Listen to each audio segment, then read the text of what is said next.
Welcome to the deep dive.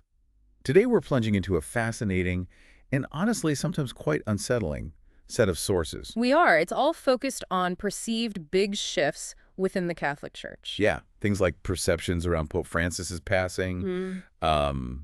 explorations of old prophecies, what might be happening behind the scenes in the Vatican. And even visions of the Church's future in what the sources see as a pretty turbulent world. And our sources for this deep dive are, well, they're specific. Very specific. We're looking at transcripts from a remote viewing investigation. So this method, as we'll get into, it offers a perspective that's, let's say, unconventional. Definitely unconventional. It's aiming to explore perceived dimensions or influences beyond just the physical stuff we normally see. Exactly. So our mission here, unpack the unique insights in this material, explore what it might suggest about unseen dynamics, future shifts. It's different. Okay, let's dive in. Let's do it. Okay, let's start right at the core issue, right? Perceptions around the death of Pope Francis. One source makes a really striking claim that the Pope did not actually die on the announced date, April 21st, 2025. Right, that's the perception presented here. It claims he actually passed away 8 days before that public date. 8 days. And the announcement itself is described as, what was it, a masquerade? A mise en scène. Yeah, basically suggesting it was a carefully staged event. Okay, staged for what purpose? The source seems quite specific about the perceived why. It does. It's seen as this orchestration, right? Designed to create a very particular emotional climate among the faithful, like a blend of fervor and anguish. Fervor and anguish. Interesting mix. Why those two emotions specifically? Well, the source suggests it's a strategic perceived move, trying to counteract what's seen as a decline in Catholic faith globally. Okay. So by creating this big emotionally charged event around the Pope, the perception is the aim is to pull people back, get them thinking about things in the invisible. Fostering that sense of fate or destiny, maybe. Something bigger than them. Exactly. Potentially making them more receptive, you know. Okay, this is where it gets, frankly, pretty weird. The source describes the Pope's perceived state after the physical death. What's he perceived as experiencing? Well, according to the source's perception, he's seen as lost. Just lost in this black, empty space. Black and empty. Yeah, described like black smoke, maybe an illusion. The perception is he feels confused, really lost. Apparently, he expected something very different. You know, a luminous welcome, maybe not this, isolation. And the perception is he's been stuck like that since he actually died. Yes, that's how it's perceived, stuck. One source even suggests this perceived illusion, this state, is contained within some kind of vessel. A vessel. Yeah, and that this vessel is perceived as being directed by an entity the source identifies as Akhtar. Akhtar. Okay. And the perception is he'll stay in this state until the next pope is announced. Wow. So the core idea here, the perception, is that his passing wasn't just a physical event. It was orchestrated with a specific energetic goal and followed by this perceived state of, well, containment. That is an extraordinary set of claims right off the bat. Okay. Moving from that immediate stuff, the sources also touch on some ancient prophecies, Right. like the idea of a last pope presiding over a time of great trouble, the fall of Rome, the end of the papacy. Yeah. That whole narrative. The source does reference that, yes. But its interpretation is, well, it's different from the literal reading you often hear. How so? It perceives this prophecy mainly as a tool to instill fear. The source uses the term attiser la peur, stirring up fear. So not predicting a literal, unavoidable end-time scenario. Not in this perception, no. It doesn't see the end of the papacy as, like, total destruction. It's perceived more as a necessary renewal, an adaptation the religion needs to survive. Adaptation. Yeah, the perception is it will keep doing its fundamental things, which the source describes pretty bluntly using terms like manipulation and faux semblance, false pretenses, just in different ways. So the prophecy signals change, not the end. That's the perception. Change and adaptation, not complete cessation. Okay. There's also mention of a Latin text linked to the Malachi prophecies, predicting destruction, final judgment, under someone called Petrus Romanus. Yep, that comes up too. And again, the source perceives it through a similar lens. It's seen as, well, manipulation. More manipulation. Designed to provoke fear, yeah. Signaling change, renewal, rather than some huge fiery apocalypse. The perception is that the strong language is deliberate, right, to get a strong emotional reaction. Okay, now this is where the source really goes deep. What does it suggest about the origin of these prophecies? It describes seeing a figure linked to Malachi, probably Malachi. Right, an old man, beard, writing. Yeah. And this figure is perceived as being interfered with, manipulated. Exactly, by another perceived being. The source identifies this interferent as a dragon entity. A dragon entity. What does the source mean by interferent? Right, good question. When the source uses interference, it's referring to perceived non-physical beings or energies that influence people. It describes different types, which we'll probably touch on later, but in this specific case, it's perceived as a dragon entity influencing this writer. A dragon entity whispering what he should write. Is that the idea? That's exactly the perceived dynamic. The perception is the dragon is whispering, dictating what the man writes. And doing so with a perceived frequency, the source actually calls mockery. Mockery. Yeah, like the dragon sees humans as foolish for believing this stuff. But the man writing, what about him? Does he know? That's the fascinating part. The source perceives the man himself as totally genuine. He believes he has a divine connection. He's completely unaware of the perceived interference. So he's sincere, but manipulated. That's the perception. And his writing. It's perceived as driven by two things. Genuine anguish about the future he thinks he sees, but also pride, ego, in his perceived divine role. And those energies? Anguish and pride. They are perceived as being harvested, fed upon by the interferent entity. The man himself is seen leading this quiet, contemplative life, completely unaware. Wow. So the core perception here is that these ancient prophecies, often used to create fear and control, are themselves perceived to originate from manipulation by non-physical entities who are feeding off human emotion. That's a lot to take in. Okay. Shifting gears quite a bit now. Let's move from that historical, esoteric stuff to the perceived present and near future. The sources look at the geopolitical situation after the Pope's perceived death. What's the picture there? Turbulent, widespread turbulence is how the source describes it. Turbulent how? Like protests, wars? It includes perceived literal explosions, yes, but also significantly radical, emotionally driven decisions by world leaders. Emotionally driven. Yeah, perceived as fueled by anger and fear, not logic or reason. This instability is seen particularly strongly in Europe and the U.S., to a lesser extent in Africa and China as well. Any specific examples? The source mentions a perceived future event, a clash between the Ukrainian president and Donald Trump. Yes, that specific potential interaction comes up, but the source links it not directly to the Pope's passing itself. Huh? It's seen more as a consequence of the overall upheaval and fear that's been stirred up in the global atmosphere, sort of a symptom of the times. Okay. A potential revirement to situation, like a turnaround involving Putin, is also mentioned as a perceived possibility in this environment. Okay, let's connect this back to the esoteric level again. Yeah. What was the perceived energetic impact when the Pope's death was announced on April 21st, on a wider scale? The source describes just this massive surge of energy coming from people all over the world right at that moment. What kind of energy? Perceived as energies of fear, anger, why now, kind of anger, anguish, fear of being abandoned, lost, doubt too, a whole mix. And these energies were perceived visually as gray. Yes, perceived as gray. And the source describes them feeding this large egregore connected to the Catholic religion. Egregore. Can you remind us what the source means by that? Sure. In this context, as the source perceives it, an egregore is basically a collective energetic entity.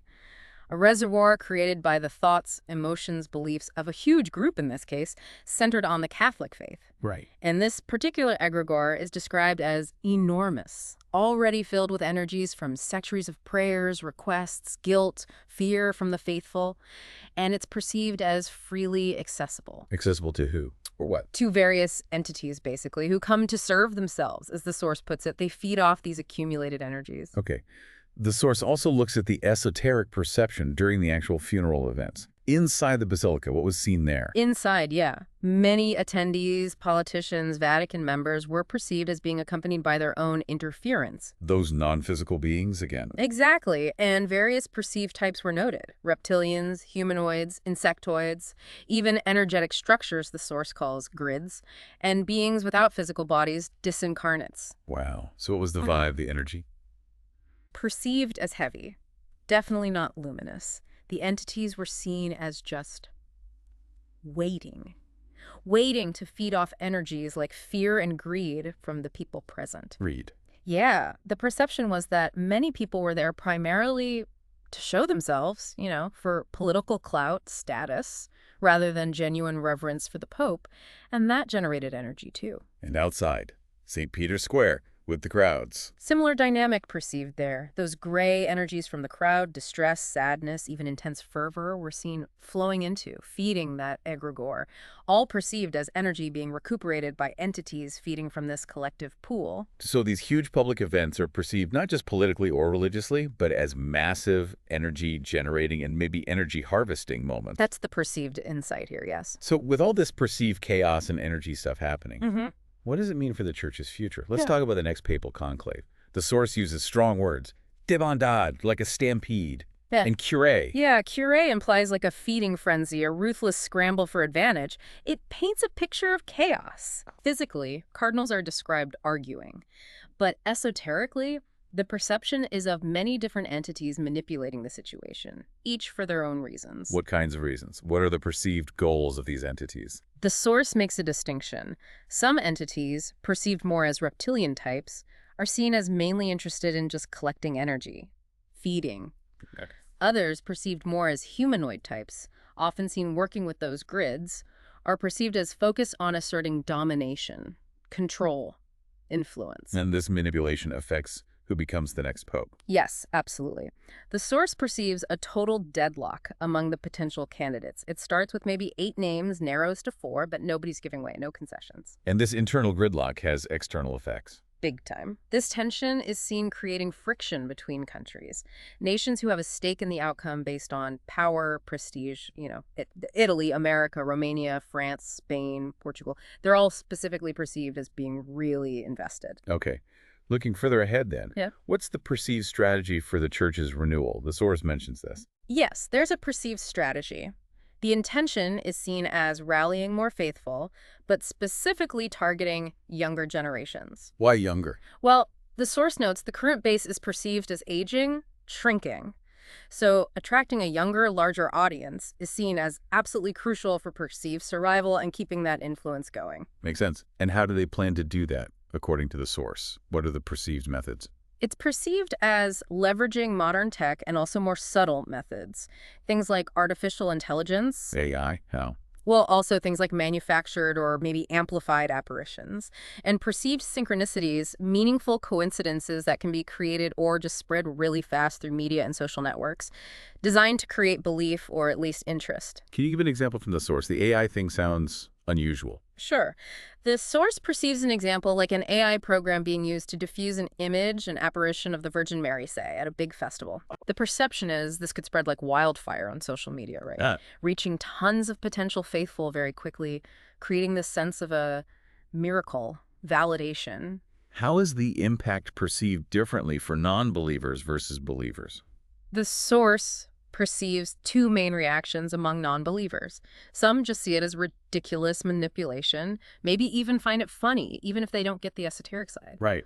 But others, maybe people who are searching, spiritually open, they might experience doubt about their current views. It could shake things up for them, make them question. And there's something about subliminal parts. How does that fit in? Yes. The source talks about subliminal parts, perceived aspects of our awareness or energy field. It perceives that people with free subliminal parts, meaning less influenced by interference, they're more likely to see through the manipulation, maybe get a gut feeling this isn't right. But those with interfered subliminal parts are perceived as more susceptible. The entity they're connected to might even use the event to draw them further in. Interesting. What other methods for renewal are mentioned? The source also perceives the church presenting a more open image. Using symbols like the rainbow flag, LGBT symbols, is given as an example. An example of? An example of apparent openness, basically, intended to attract a broader, younger demographic that might feel excluded otherwise. And also using social media in a more ludic way. Playful propaganda. Essentially, yeah. Using the internet, social networks, in a light, amusing way to get attention from younger people. Perceived as propaganda, spreading the message, but through modern, less formal channels. So what's the bottom line? Does the source perceive these efforts as successful? Will they get that widespread fervor back? Well, according to the source, more people will be drawn in. These methods will have some effect, but it's perceived that it won't achieve the ultimate goal. That goal is seen as total fervor, blind faith. And the perception is that won't happen. Many people, especially younger ones, will approach it with distance, a testing mindset. Maybe they'll check it out like trying something new, but they'll keep some skepticism. So from the perspective of those perceived as running the strategy, it won't be a total success in getting complete control of belief. So the perceived insight is this complex, modern strategy using tech and subtle dynamics for survival and influence, but with maybe limited ultimate success. That sums up the perception, yes. A sophisticated, multi-pronged approach. This is definitely a view of reality that's, Yeah, well, it's far from the mainstream narrative, isn't it? absolutely. And it's crucial to remember where this is coming from, this specific type of source material. And interestingly, the sources themselves actually comment on the method, use this investigative hypnosis or remote viewing. Yes, and this is a really vital piece of context, coming from within the source material. One source says explicitly that information from just a single session is very contaminated. Molto contaminata was the original phrase. High percentage of distortion.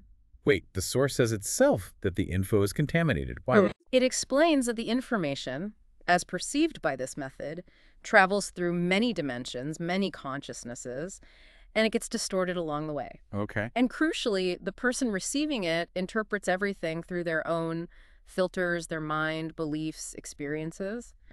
The source uses this analogy, like trying to talk underwater in different languages with gestures that get misinterpreted. Yeah, I can see that. The original message gets totally warped. Exactly. Deformed by the time it reaches the conscious mind of the person doing the viewing. So if a single session is so unreliable, how does the source suggest you do find reliable info using this method? According to this specific source, the only way is by comparing data across thousands of sessions from many different people working independently. Thousands. Thousands. You look for the tiny bits that are consistently common across the vast majority of those perceptions. And what percentage of the total information received is that common thread perceived to be? The source estimates it's tiny. Maybe only 2–3% of everything gathered across all those sessions is considered reliable in this way. 2 to 3%. Wow, that's a serious disclaimer right there. It is. And it also notes it's hard to get reliable info about people who aren't the main focus of the investigation. Why is that? The source perceives that entities or other dynamics might block access or deliberately feed false information about individuals not directly linked or interfered with by the main subject being looked at. Okay.